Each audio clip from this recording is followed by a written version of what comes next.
Hello dear students, welcome to in this video lecture. તો તમને લોકોને ખ્યાલ જ છે આપણે ફિઝિક્સનું ચેપ્ટર નંબર 1 વિદ્યુત ક્ષેત્ર એની વિશે વાત કરીએ છીએ. તો લાસ્ટ લેક્ચરમાં તમને લોકોને ખ્યાલ છે કે આપણે ગૌસ લો ની વાત કરી હતી અને હવે આજે જે ટોપિકમાં ભણવાનું છે એ ગૌસ લો ની એપ્લિકેશન ભણવાની છે. તો હવે આપણને ખબર પડી ગઈ છે કે વિદ્યુત ફ્લક્સ કોને કહેવાય, ગૌસ લો શું કહે છે અને જો હવે ગૌસ લો જો આપણને આવડતો હોય તો એની ઉપરથી આપણે એપ્લિકેશન જે છે એની ઈ આપણે ભણી શકીએ છીએ. તો આજનો આપણો જે મેઈન ટોપિક જે છે એ શું છે કે અનંત લંબાઈના તાર વડે ઉદ્ભવતું વિદ્યુત ક્ષેત્ર મેળવવાનું છે. તો ગૌસ લો ની એપ્લિકેશન 3 જે છે અને આ એક ક્વેશ્ચન એક્ઝામમાં મોસ્ટ ઓફ 3 માર્કમાં પૂછાય છે તમને અને ડેફિનેટલી આ ચેપ્ટરમાંથી આ ક્વેશ્ચન આવવાની જે શક્યતા જે છે એ વધી જાય છે. તો આપણે એની પહેલી એપ્લિકેશન તરફ આપણે જઈએ તો શું કહે છે, એક અનંત લંબાઈનો તાર લેવાનો છે. તો અનંત લંબાઈનો તમે તાર લ્યો છો તો એક પર્ટિક્યુલર કોઈ એક બિંદુ પાસે તેનું વિદ્યુત ક્ષેત્ર કેટલું મળશે એનું આપણે ડેરિવેશન કરવાની છે. તો ધ્યાનથી સૌથી પહેલા તો આપણે આ આકૃતિ જે છે એને આપણે સમજી લઈએ. તો જો એક આપણે અનંત લંબાઈનો તાર લીધેલો છે, અત્યારે આપણે એઝ્યુમ જે છે આટલો જ કરેલો છે અને આપણે સમજવાનું એ છે કે આ જે તાર જે છે એ અનંત લંબાઈનો છે. ઓકે, પછી એની અંદર જે છે એ વિદ્યુત ભારનો આપણે છંટકાવ કરીએ છીએ એટલે કે વિદ્યુત ભાર જે છે એની અંદર પસાર થાય છે. હવે તમને લોકોને થોડો ઘણો આઈડિયા આવે તો આપણે વિદ્યુત ભારનું સતત વિતરણ જે છે એ જોયું હતું આપણે કે વિદ્યુત ભારનું સતત વિતરણ જે છે એ 3 રીતે થાય છે. એની પહેલી જે પ્રકાર જે છે એ તમે યાદ કરો સતત વિતરણમાં કયું હતું, રેખીય વિદ્યુતભાર વિતરણ. તમે આકૃતિમાં તમે એ જોઈ શકો છો કે શું થાય છે કે એક તાર લીધો તો ત્યાં બી આપણે રેખીય વિદ્યુતભાર ઘનતામાં આપણે શું કર્યું હતું, એક તાર હતો એની અંદર વિદ્યુતભાર જે છે 1D 1 ડાયમેન્શન ની અંદર સીધી રીતે જે છે પસાર થાય છે. તો અહીંયા જો અનંત લંબાઈનો તાર છે એટલે કે સીધી રીતે એમાં વિદ્યુતભાર જે છે એ પસાર થાય છે. તો આ જગ્યા ઉપર તમે ગૌસ લો જે છે એ કઈ રીતે એપ્લિકેશન કરી શકો, તમે કઈ રીતે તમે એમાં એપ્લાય કરી શકો. તો ગૌસ લો આપણે ભણ્યા હતા અને મેં તમને નોટ્સમાં બી તમને મોકલ્યું હતું કે એની કઈ એપ્લિકેશન છે, ટર્મ્સ એન્ડ કન્ડિશન છે, તો જ તમે ગૌસ લો જે છે એપ્લાય કરી શકો. ફર્સ્ટ કન્ડિશન શું હતી યાદ હોય તો કે ભાઈ ગૌસ લો એપ્લાય કરવા માટે તમારે જે પાત્રમાં અથવા તો જે ઓબ્જેક્ટમાં તમે ગૌસ લો એપ્લાય કરવા જઈ રહ્યા છો એની સરફેસ જે છે એ કેવી હોવી જોઈએ, ક્લોઝ સરફેસ હોવી જોઈએ. ઓકે, તો અહીંયા જે તાર જે છે ક્લોઝ સરફેસમાં નથી પરંતુ આપણે એની જે સરફેસ જે છે એ ઇમેજિનમાં એક ક્લોઝ સરફેસ જે છે ડ્રો કરી લઈએ એટલે કે નળાકારી વક્ર જે છે એ આપણે એની ઉપર પૃષ્ઠ જે છે એ આપણે એઝ્યુમ કરી લઈએ. શું છે, આપણો તાર છે જે અનંત લંબાઈનો તાર છે એની ઉપર આપણે ગાઉસિયન સરફેસ જે છે એઝ્યુમ કરેલી છે. એટલે જો એક આપણો આખો એક નળાકાર થઈ ગયો. હવે નળાકારમાં જો એની અંદર તાર છે, 3 સપાટી જે છે આપણે એઝ્યુમ કરવાની છે, સપાટી 1, સપાટી 2 અને સપાટી 3. કઈ રીતે, તો જો આ માર્કર જે છે એ માર્કર પ્રમાણે આખી એની આપણે ઓબ્જેક્ટ થઈ જશે.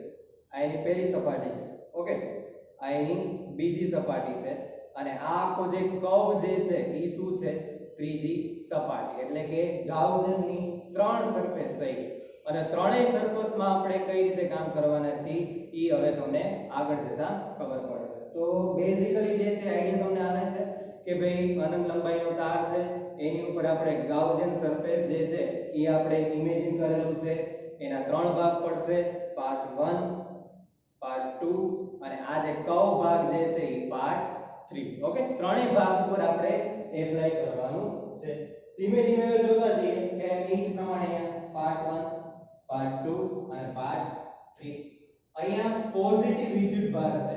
પોઝિટિવ વિદ્યુતભાર જે છે એટલે તમને લોકોને ખ્યાલ જ છે કે વિદ્યુત ક્ષેત્રની ડાયરેક્શન જે છે એ ક્યાં આવે, બહાર. એટલે કે એની વિદ્યુત ક્ષેત્ર જે છે ક્યાં મળતું હોય છે, બહારની દિશામાં. એટલે જો વિદ્યુત ક્ષેત્ર જે છે પોઝિટિવ ચાર્જમાં ક્યાં મળે છે, બહારની દિશામાં. પછી તમે યાદ કરો વિદ્યુતીય ફ્લક્સમાં કે ત્યાં આપણે જોયું હતું કે ભાઈ વિદ્યુત ક્ષેત્ર અને એનો એરિયા વેક્ટર જે છે એ બંને કેવા હતા, એકબીજાને લંબ. મેં તમને એક્ઝામ્પલ આવી રીતે આપેલું હતું બુકનું કે ભાઈ આ એક આપણે પ્લેન લીધેલું છે, એક સમતલ લીધેલું છે, આની અંદરથી વિદ્યુત ક્ષેત્ર રેખાઓ પાસ આઉટ થાય છે. ઓકે, જો આ રીતે હોય તો વિદ્યુત ક્ષેત્ર રેખાઓ પાસ આઉટ થતી નથી, ત્યારે આપણને ફ્લક્સ શું મળતું હતું 0. બટ આ રીતે હોય આ એની સપાટી અને આપણી વિદ્યુત ક્ષેત્ર રેખાઓની ડાયરેક્શન, તો બંને જો એકબીજાને કેવા થઈ ગયા પરપેન્ડિક્યુલર એટલે કે લંબ, એટલે થીટા કેવો બને છે 90 ડિગ્રી, ત્યારે તે જે છે કે જ્યારે આપણને વિદ્યુત ફ્લક્સ મળતું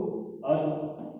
તો વિદ્યુત ક્ષેત્ર અને એરિયા વેક્ટર એટલે કે સપાટીની માંડ રિલેટેડ એરિયા વેક્ટર જે છે એકબીજાને કેવા હોવા જોઈએ લંબ હોવા જોઈએ. તો તમે અહીંયા જો આપણે પાર્ટ 1 જે એઝ્યુમ કરેલું છે ત્યાં પોઝિટિવ વિદ્યુત ભાર જે છે એ ક્યાં છે ઉપરની દિશામાં, એટલે કે વિદ્યુત ક્ષેત્ર ક્યાં મળશે 12. પછી જે છે એનો ખૂણો જે છે પાર્ટ 1 નો આપણે ભાગ જે છે ધારેલો જે છે એની આ સપાટી છે, એટલે હમણાં જે બુક રાખીને તમને બતાવ્યું તો એ પ્રમાણે. તો એરિયા વેક્ટર ક્યાં મળશે તમને બહારની દિશામાં, આઉટર સાઈડ. એ તમારે યાદ રાખવાનું કે જ્યારે પણ તમે એરિયા વેક્ટર એનો જે હશે વિદ્યુત ક્ષેત્રને એ લંબ તો હશે જ તે, પણ એરિયા વેક્ટર કેવો હશે આઉટર સાઈડ હશે. એટલે વિદ્યુત ક્ષેત્ર અને આપણો એરિયા વેક્ટરની ડાયરેક્શન એટલે કે બે ડાયરેક્શન આપણને મળી ગઈ. બીજા ભાગમાં આપણે જોવા જઈએ તો સેમ વે અહીંયા જેમ હતું એ જ પ્રમાણે. તો પોઝિટિવ જે છે એટલે ઇલેક્ટ્રિક ફીલ્ડ એટલે કે વિદ્યુત ક્ષેત્ર ક્યાં મળશે ઉપરની ડાયરેક્શનમાં, અને એનો એરિયા જે વેક્ટર જે છે એ આઉટર વર્ડ એટલે કે આ ડાયરેક્શનમાં. હવે જે વાત કરવાની જે છે એ ક્યાં છે પાર્ટ 3 ની અંદર. બે ભાગની તો આપણે વાત કરી લીધી, હવે ભાગ 3 ની અંદર કઈ રીતે પ્રોસેસ થાય છે તો ફરીથી અહીંયા ધ્યાન રાખો. આ ભાગ જે છે એ કર્વ ભાગ છે. ઓકે, વાત કરી એ પ્રમાણે કે વિદ્યુત ભાર કેવો છે પોઝિટિવ એટલે એ તો અપવર્ડમાં જશે, બટ પરંતુ એનો જે સપાટીને અનુલક્ષીને જે એરિયા વેક્ટર હશે એ હમણાં કીધું એ પ્રમાણે કે સપાટીને લંબ હોવો જોઈએ. તો હવે તો આપણી સપાટી જે છે આ કર્વ થઈ ગઈ. ઓકે, આખો ગોળ ભાગ આપણે લેવાનો છે ને. ઓકે, તો આપણો વિદ્યુત ક્ષેત્ર જે છે એ બહારની દિશામાં અને એનો એરિયા વેક્ટર હશે એ સપાટીને લંબ, તો આપણી સપાટીને લંબ છે તો એ ક્યાં આવશે બહાર જ આવશે.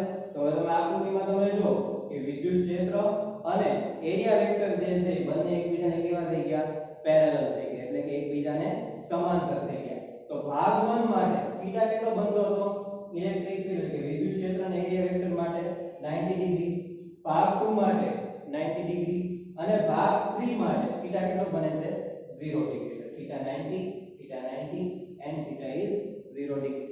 આકૃતિ ક્લિયર છે. હવે આપણે સ્ટેપ બાય સ્ટેપ આગળ જઈએ છીએ. શું છે આપણે આમાંથી ફ્લક્સ કાઢવાનું છે, કેમ કે ગૌસ લૉમાં આપણને ખબર છે કે ફ્લક્સ ને જે ડિફાઇન કરે છે એ ફ્લક્સ જે છે કુલ ફ્લક્સ એ કેટલો હોવો જોઈએ q/ε0 જેટલો હોવો જોઈએ. તો આપણે ત્રણેય ભાગ જે ધારેલા છે એનું આપણે કુલ ફ્લક્સ આપણે પહેલા લઈએ. તો આ જે સાઇન બતાવે છે તમને ખ્યાલ જ છે કે ભાઈ બંધ પૃષ્ઠ પરનું કુલ ફ્લક્સ છે, એટલે કે phi EDS is equal to. હવે જો અહીંયા મેં જે છે એ ક્લોઝ લૂપ ની જે છે સાઇન નથી કરી. શું કામ? કેમ કે આ પાર્ટ 1 માટે છે, જસ્ટ ખાલી આટલો ભાગ જ ડિફાઇન કરે છે, એટલે મેં આ સાઇન મૂકેલી નથી. આપણને ખબર છે કે ત્રણ ભાગમાં આપણે ડિવાઈડ કરેલી છે આપણું આપણા નળાકારને. તો EDS એટલે કે પાર્ટ 1 માટે, પાર્ટ 2 માટે અને પાર્ટ 3 માટે. હવે શું કરવાનું છે? વી નો ધેટ આપણને ખ્યાલ છે કે ડોટ પ્રોડક્ટ છે એટલે કે cos θ, EDS cos θ, EDS cos θ અને EDS cos θ. ત્રણેય કેસમાં તમે જોઈ લો કે ફર્સ્ટ કેસ છે તો first part θ will be 90, second માં 90 અને થર્ડ માં 0. θ 90 અને θ is 0 ડિગ્રી. હવે વેલ્યુ મૂકવાની છે, આપણને ખબર જ છે cos 90 ની વેલ્યુ શું થાય છે 0. તો આની કિંમત શું આવશે 0 સાથે કઈ બી મલ્ટીપ્લિકેશન થાય તો આન્સર શું થઈ જાય 0. એટલે આ બંને તો કેવા થઈ ગયા આપણને 0 મળી જાય છે. હવે અહીંયા EDS cos θ કેટલો છે 0 ડિગ્રી. cos 0 1 થશે. હવે આપણે વેલ્યુ સબસ્ટિટ્યુટ કરીએ કે 0 E ds, એટલે કે અહીંયા આપણને ફ્લક્સ મળશે. E જે છે એટલે કે વિદ્યુત ક્ષેત્ર છે એને તમે બહાર લઈ લો, સરફેસ ds. આ જે છે ds શું છે? એક આપણે નાનકડો એવો ખંડ ધારેલો હતો.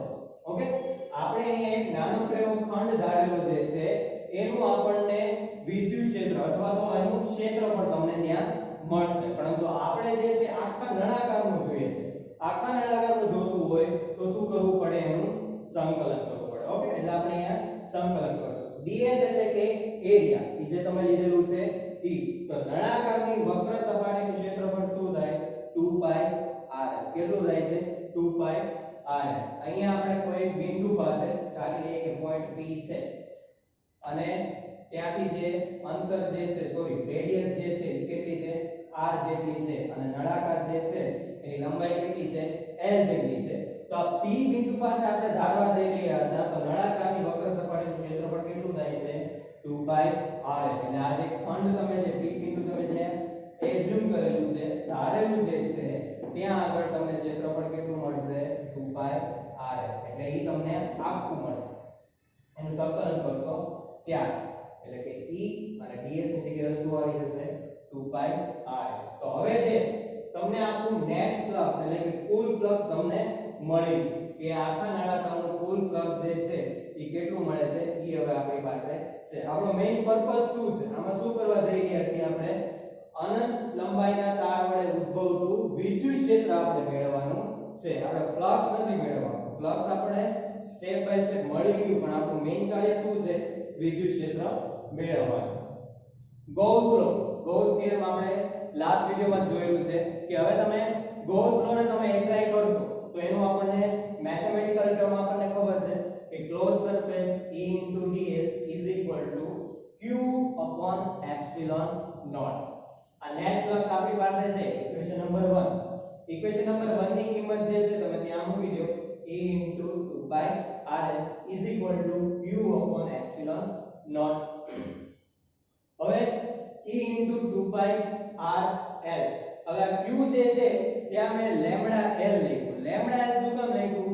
ફરીથી આકૃતિ ઉપર આપણે જોઈએ કે અહીંયા જે આપણે વિદ્યુતભારનો જે છંટકાવ થાય છે કેવી રીતે થાય છે રેખીય રીતે થાય છે આપણે સતત વિદ્યુતભાર વિતરણમાં આપણે જોયું હતું કે ભાઈ રેખીય વિદ્યુતભાર ઘનતા જે છે ઈ લેમ્બડા વડે આપણે ડિનોટેડ કર્યું કે લેમ્બડા બરાબર q upon l ઓકે તો આપણે q ને જે છે સબ્જેક્ટ ઓફ ફોર્મ્યુલા બનાવીએ તો q બરાબર શું થાય લેમ્બડા l q બરાબર લેમ્બડા l આ જે કિંમત જે છે ઈ કિંમત તમે અહીંયા વેલ્યુ તમે અહીં સબસ્ટિટ્યુટ કરો q ની જગ્યાએ એટલે કે લેમ્બડા l આપણે ગોતવાનું છે વિદ્યુત ક્ષેત્રને તમે સૂત્રમાં કરતા બનો એટલે 2 pi r ઓલી સાઈડ જશે તો ક્યાં આવી જશે છેદમાં કે કેન્સલ આઉટ થશે હા શું કેન્સલ આઉટ થશે l